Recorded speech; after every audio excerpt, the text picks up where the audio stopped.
चंद लम्हे उम्मुल मोमिनीन की आगोश में तज़किरे आयशा सिद्दीक़ा रदियल्लाहु ताला अन्हा। ये किताब करीबन 125 सफ़हात पर मुश्तमिल है। इसमें उम्मत की अजीम मोहसिन माँ महबूब रब्बुल आलमीन हज़रत सय्यदतुना आयशा सिद्दीक़ा तय्यबा ताहिरा रदियल्लाहु ताला अन्हा के अहवाल व कवाइफ को एक नई सज धज के साथ पेश किया गया है।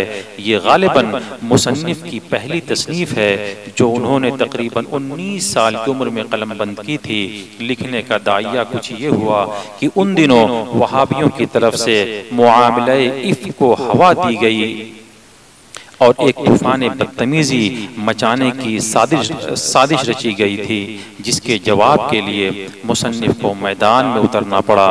इसमें सीरत आयशा पर रोशनी डालने के साथ आप पर कसे गए बेबुनियाद इल्ज़ामात व इत्तेहामात का आपने इल्मी, फ़िक्री, मंतिकी, इल्ज़ामी और तहक़ीक़ी मुहासबा किया है और इब्लीसी सोचों के बखिए उधेड़ दिए हैं। अहले इल्म के लिए ये किताब भी निहायत अहमियत की हामिल है।